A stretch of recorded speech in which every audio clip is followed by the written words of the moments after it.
I am a local voice. I was born in Dunderave to a neighborhood where neighbors were helping each other build their new homes high into what was then the upper reaches of civilization, and that was Hollyburn Mountain.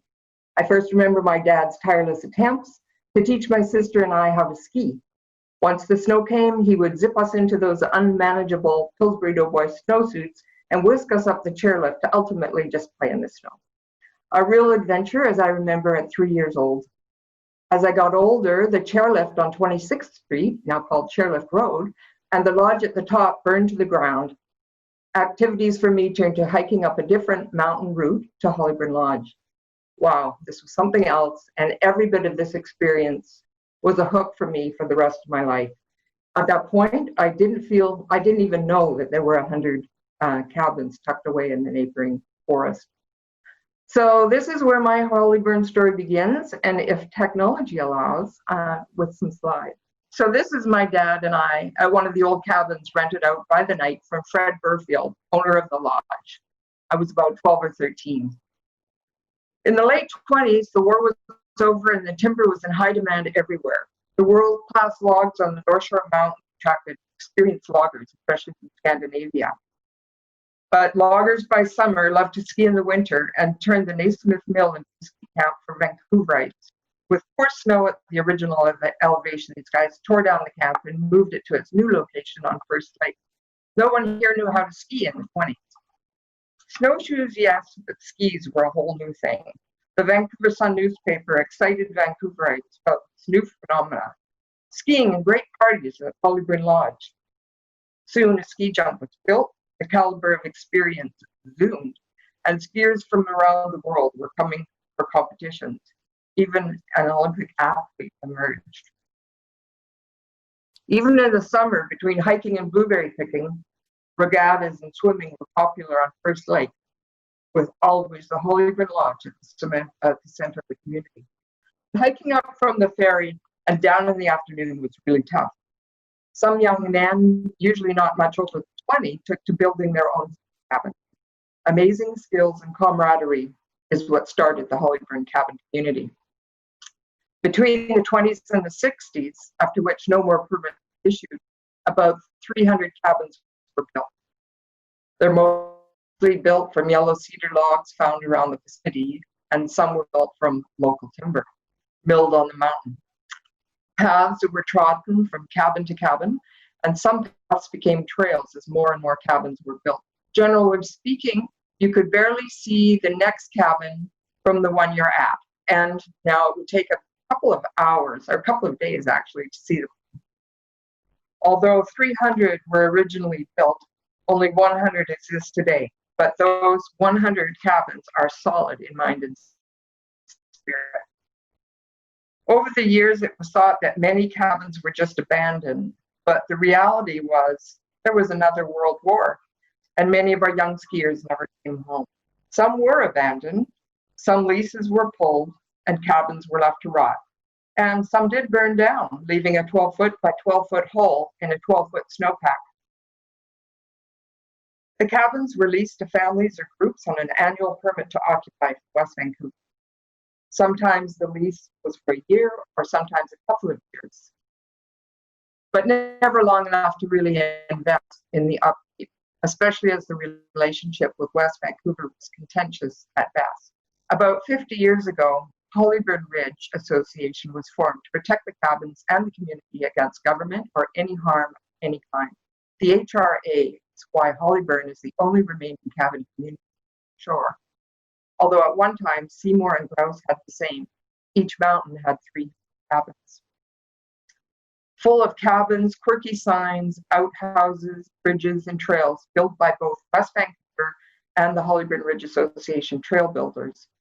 The cabin area is a delightful public area to explore and to chat with the cabin owner on a trail, hiking everything in and out, loving the break to talk the cabin experience. Boy Scouts and Girl Guides, very active cabins in the area. Even with this, the community was never confident that it would continue to exist. At the very low lease fee that existed in the early 90s, West Vancouver Council asked the same question. Cabin owners pay annual taxes and a lease fee, but in the early 90s, the fee was low enough that people who weren't using their cabins easily continued to pay the fees to retain the cabin, but often didn't provide the continual maintenance it required. Another consequence was that people who wanted to join and enjoy a cabin experience, especially with young families, they couldn't find a cabin. The cabin community became very active and local. We offered snowshoe tours, public visits to cabins. We participated in the West Vancouver Community Parade, invited council members to visit the area, and we celebrated our own community through our historical fall festival and introduced cabin walks. It was time that West Van and HRA come together to create a plan that work for everyone, but both sides are occupied. As president of the HRA at the time, I wrote a letter to budget-strapped West Vancouver asking council if they were interested in adding over $100,000 annually to their budget from the Hollyburn cabin leases. We wanted the security of a 10-year lease so that we could invest in long-term cabin maintenance. In the end, we got 10 years and we were allowed to repair or rebuild about 8 cabins whose leases had fallen back to the district. So the community was busy building and repairing. And here's one of the artists on the mountain. That's his cabin that they built from scratch. We, on the other hand, had repairs to do. So there's been 2 helicopter fly-ins. This first one is the one we were involved in many years ago. Cabin owners flew in logs because you can't take logs from the mountain anymore. We flew in insulation and lumber, metal roofing. All the cabins have to have metal roofs.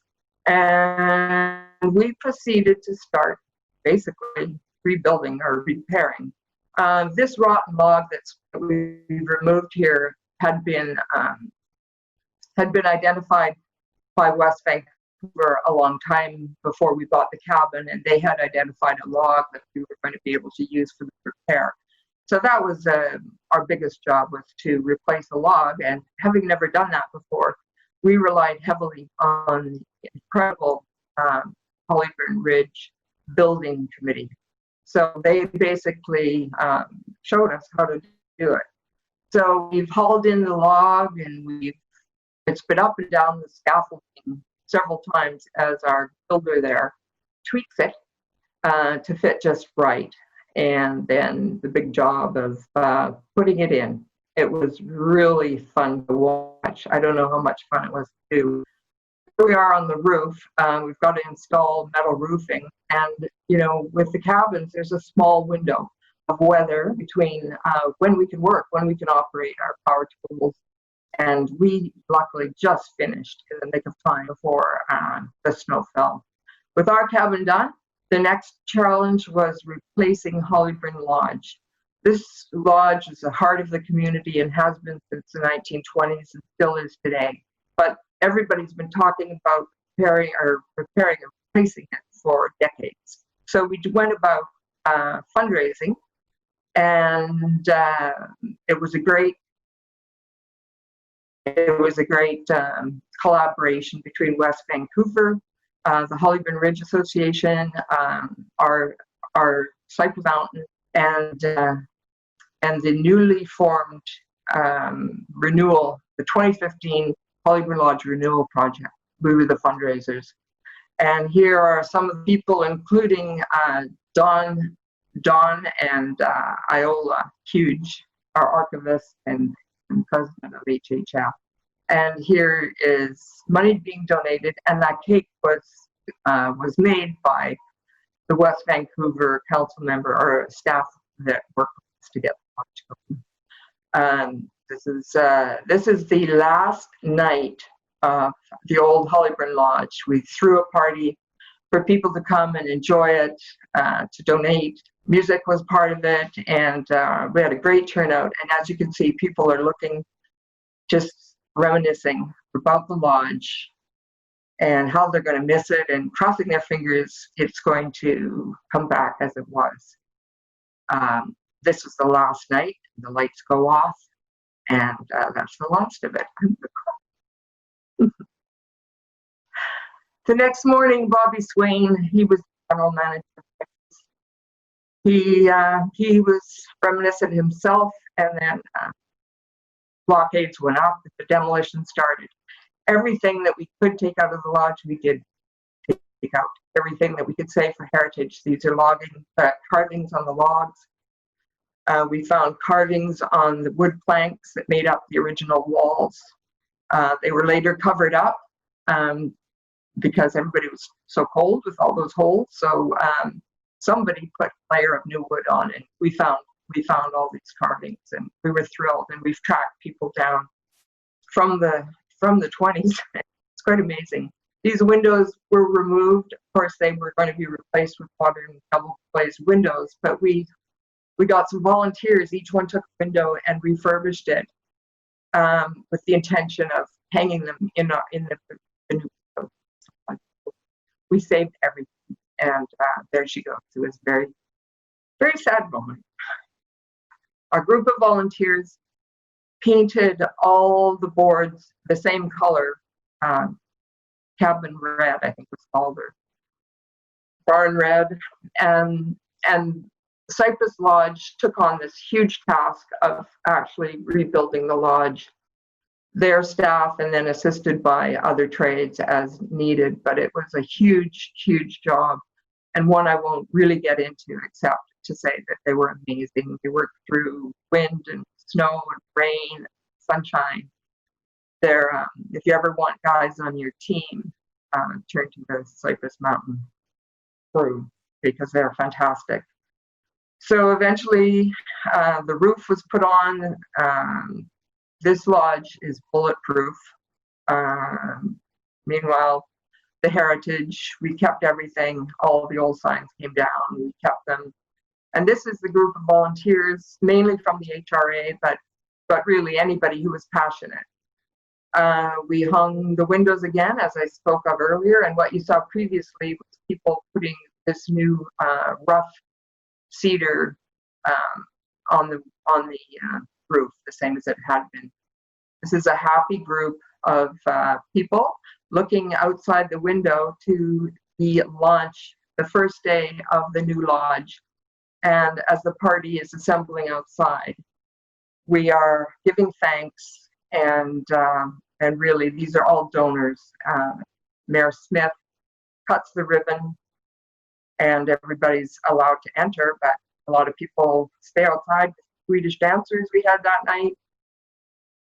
This is the Ridge Runner put out by a very Bev of the HRA, and the Hollyburn book available at the library. And here's how to reach us for an incredible amount of heritage information or information on the cabin community if you have any interest in participating in that.